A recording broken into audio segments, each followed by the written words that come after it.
What's up, guys? Welcome back to another Team Solemn Circus live duel. So on the left side here, we have Alex. He's playing his copy of the I think it's Plunder Adventurer, and on the right side here, we have Jacob playing.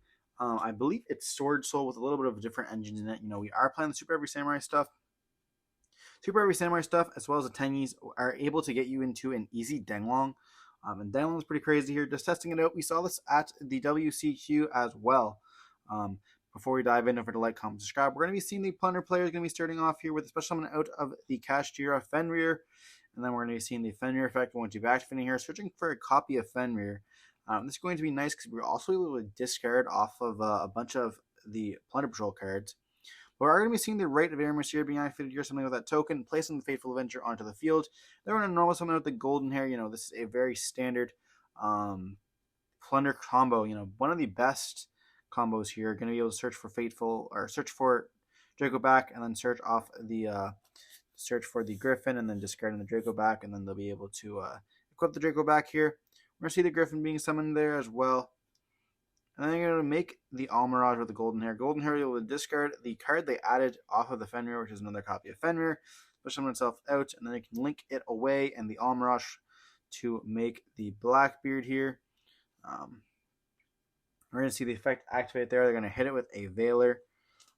You know, going to try to make it so that they can't. They're going to make the Fenrir actually go to the spell and trap card zone, and then they'll be able to summon out, but they chose not to here. And we're not going. Well, they ended up getting it negated with the Imperm there. They're going to pass on that. We're going to be seeing the effect of Long Yon going to activate there. It's going to be sending the copy of, it looks like a Shuna for cost.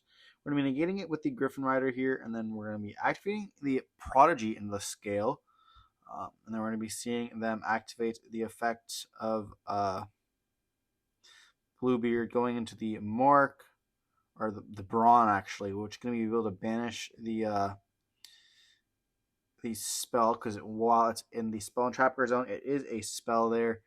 And then just going to admit defeat here, knowing there's going to be enough. You know, it's like 24 attack, and then, you know, with the token as well as, you know, being able to search with the Griffin, it's going to be game 100% next turn. So that's going to be understandably reasonable to scoop.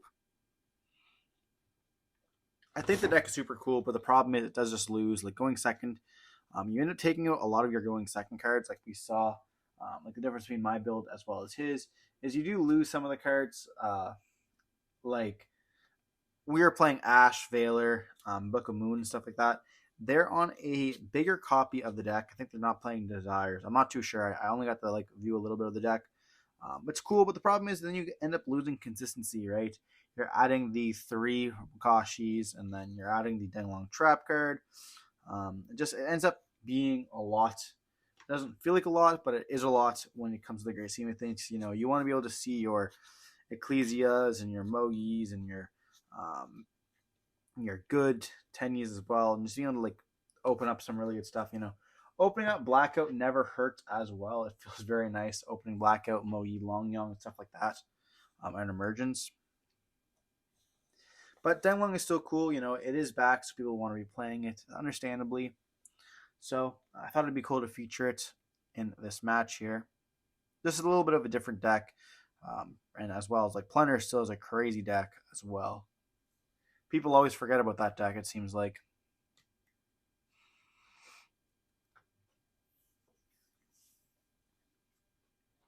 It seems like you guys are enjoying the POV videos though. So maybe we'll be continuing more of that with the Swordsoul deck. I know that people wanted me to play a different deck. So we're going to be trying out Dragon Link, I think, with it very soon. We did get first at the first tournament we played Dragon Link at. Unfortunately, our camera, or I guess the head strap was breaking, which is at what this tournament was at. And we weren't able to record any of those POV duels after the first one there. But we will try to do that in the future. But going into game 2 here, we're going to be seeing the Swordsoul player going to be choosing to go first there. I believe I see an Adhara and a Long Young as well as an Emergence. I could be, or it's a Vashuda. Okay, we're going to see the Vashuda special summon itself out here. They're going to link away into a Monk. And then we're going to be activating, or normal summon with the Ecclesia here, activating the effect. So we'll summon out either the Mogi here or the Taya. Probably going for the Mogi. We also see the Bike in the deck as well. You know, that's just essentially the copies of Okashi there.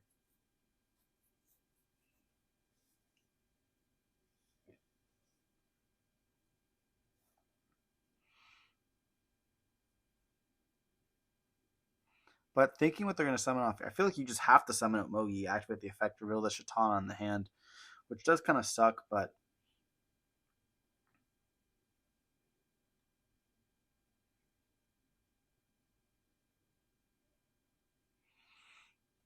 like the options are Mogi or Taya here, right?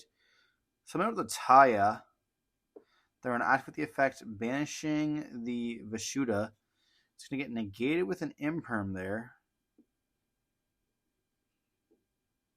I wonder why they don't want the Mogi.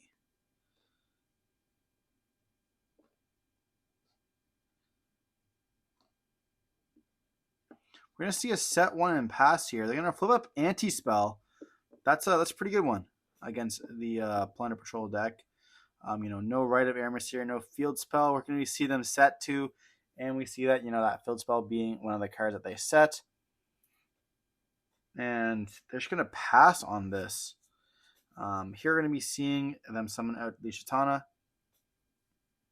I don't believe that Shatana is a tuner there. They're going to link away for a second copy of Monk.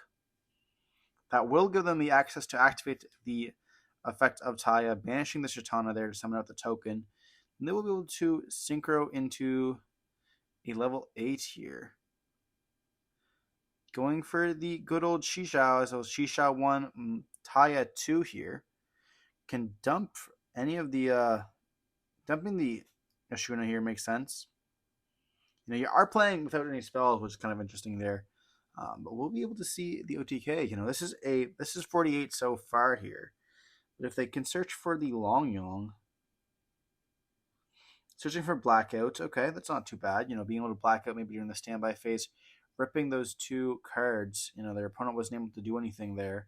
So, 10. We're going to see a set 1, and they're going to go battle phase for 48, I think. And then pass. Will we see them destroy those 2 cards here is a question. Or see them activate Duster here. That is so rough. Getting just sacked by the Duster, which was set, is extremely rough here. Going to get rid of the anti-spell. They're going to chain the Blackout. They're going to be taking a second to read the field spell there.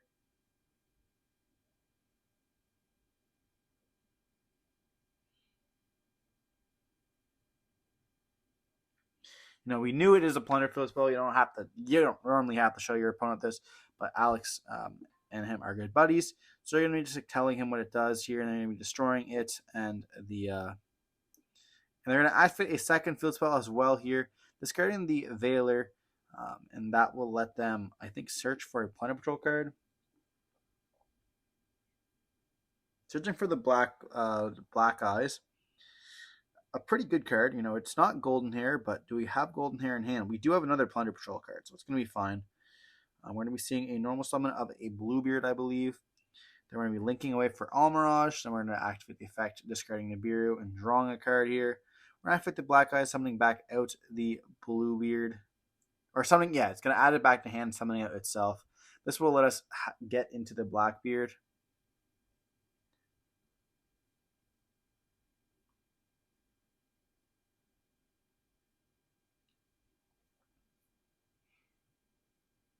And then you know, it's a little body. It's like a 16.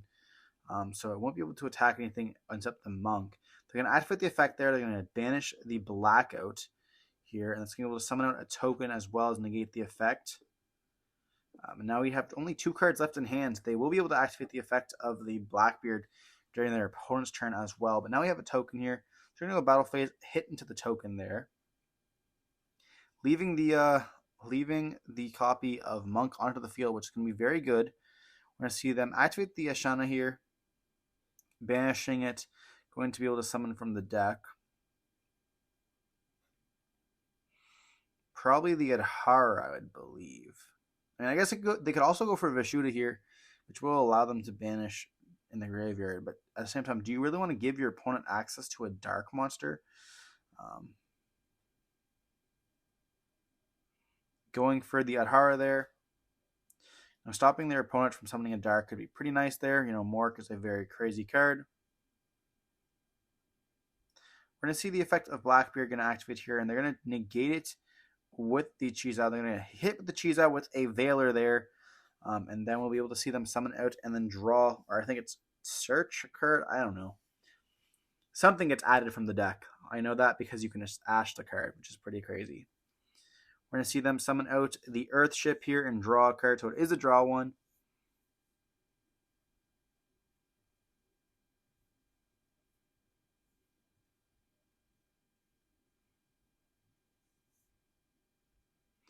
And we do have the Soul Horns. I think the Soul Horns is just an extender, and it's a level 1. So that plus Wakashi gets you to the Danglong itself. And then you can just, I think it's your target that you search off of the Big Benki when you activate the Wakashi there. We're going to see the Wakashi going to be normal summoned. They're going to equip the horns here. It's going to summon itself out. And then here we're going to be activating the effect of the Earthship.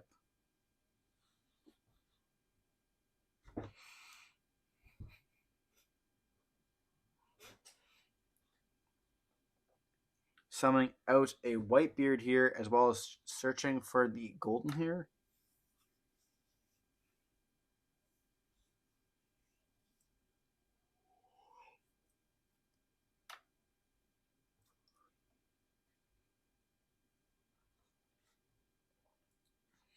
There's no that's just crazy. If it searches and summons.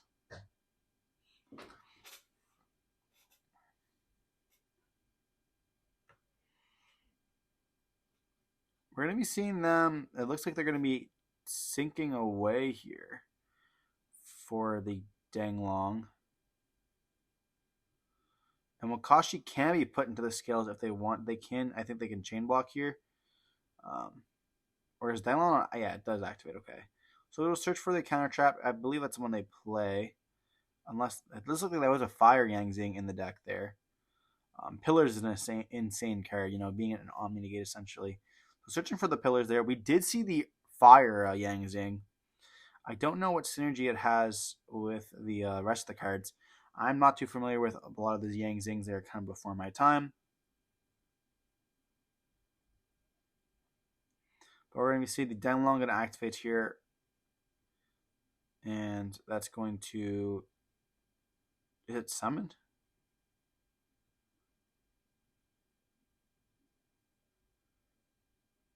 It looks like they have two options here.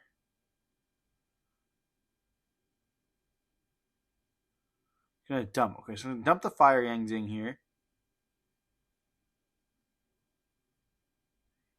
Well, I think it's the fire. I think it's a fire one. I'm not too sure, to be honest. We're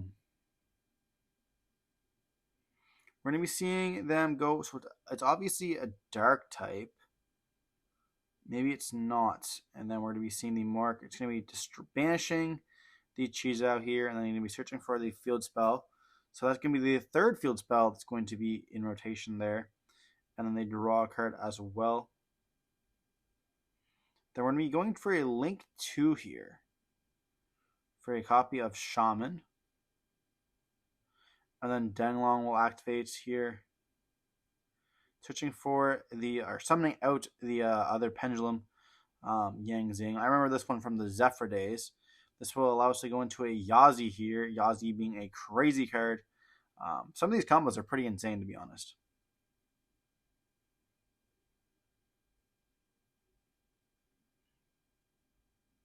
Unfortunately, we do have a trap in the graveyard, which is the anti-spell there. So it's going to be kind of unfortunate for us.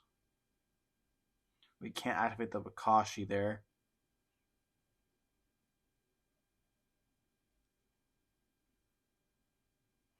We're going to see them destroying the, or yes, and destroying the wind ship there, and they're going to summon out the copy of Taya. or it summons from deck, so I guess I can summon out the Moe there. Summon out the Taya from deck as well. So on the multiple Taya, that doesn't make sense because they have so many like worms dumped to grave, and they're able to do a bunch of that stuff here. We're gonna see Taya effects gonna activate here, banishing the copy of the Vashuda here. I feel like that's just not the right option there. And then we're going to be seeing them activate the Vashuda. It's going to be banishing itself to bounce back the Mork.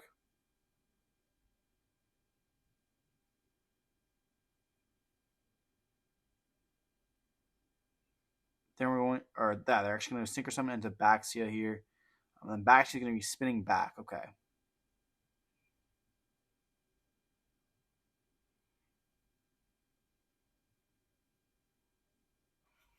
And we're actually going to see the Plunder Patrol players scoop it up here.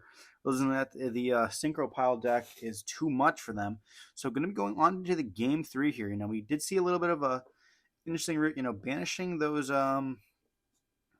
copies of the Tenyi is interesting to me. I feel like you just want to banish like maybe anything else. I don't really know the deck. I guess maybe you really want to keep your Yangzings in the graveyard. But to me, I feel like I personally just want them in the grave myself. Being able to use them from the hand or the graveyard is such a nice little trick.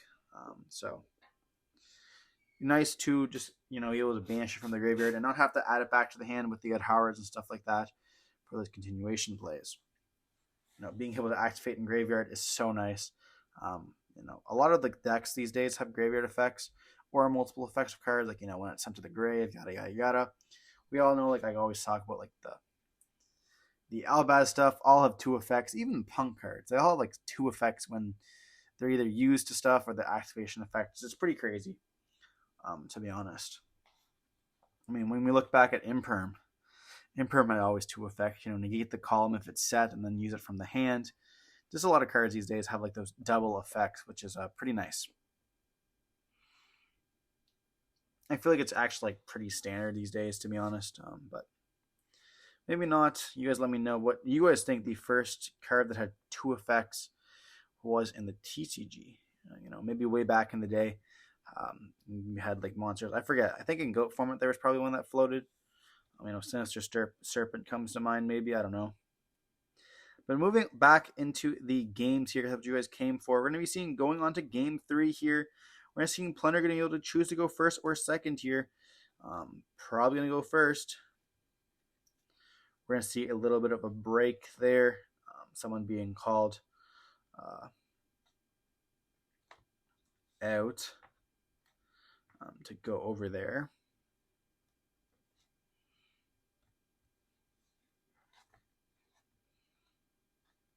I want what they're going to try to go for here. Blackbeard being pretty nice. And we saw like the Fenrirs and stuff like that. I know Alex does play a couple floodgates. Summon limit is his thing. But we're going to go back into the gameplay here. We're going to be seeing a normal summon of Whitebeard.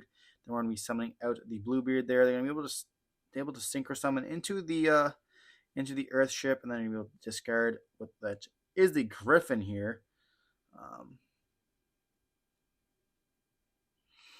And they're going to be declaring the effects, discarding to draw and then search as well here, or summon, I guess. We're going to be seeing the Golden Hair. Will we be linking? There's no way we link both of these away here.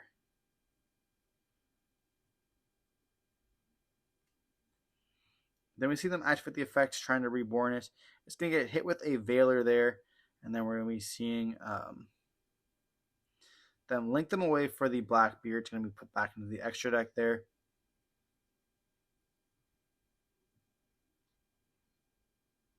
And